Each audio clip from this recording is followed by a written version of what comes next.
What job made you lose faith in humanity? I worked as a social worker for 10 years and retired when my reports went nowhere when I was finishing high school. I had no idea what I wanted to do. All I knew was that I needed a job. I liked helping people and my grades weren't the best, and that's how I decided to become a social worker. The course was filled with girls who were a mixed bundle to say the least. Some of them, maybe like 3, were nice girls who wanted to help humanity. The rest of them were complete bullies that I tried to avoid like the plague. Go figure, fast forward.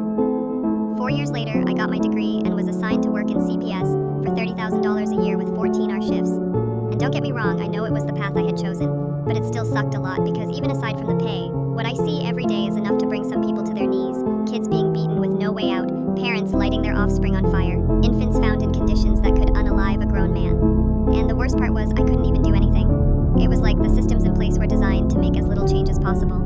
But of course, the families didn't see it that way, and they always blamed us. And thanks to the paperwork system, for every hour I spent with the family, I'd spend 3 documenting everything in triplicate. The software was from 1995, crashed constantly, and if you forgot to save every 5 minutes, you were screwed. I'd write these detailed reports about kids with cigarette burns, malnutrition, and watch them disappear into some bureaucratic black hole. My supervisor, Linda, had been there 25 years and had perfected the art of looking concerned while doing absolutely nothing. You have to understand, she'd tell me, lighting her 15th cigarette of the day, reunification is always the goal. Even when reunification meant sending a toddler back to parents who'd broken his arm twice.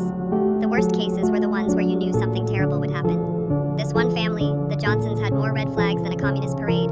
Dad had a violent record. Mom was deep in denial, and their 7-year-old daughter Katie would flinch whenever anyone raised their hand. I filed report after report, visited twice a week, begged my supervisor to push for removal, not enough evidence. Linda said the home is adequate. They're completing their parenting classes. Parenting classes always ticked me off, as if sitting in a room for 2 hours learning about positive discipline would fix someone who saw their child as a punching bag. The other families on my caseload weren't much better.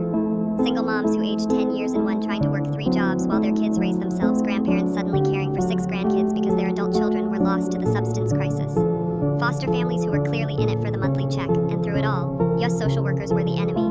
We were either doing too much or not enough, taking kids away or leaving them in danger. My coworkers were burning out left and right.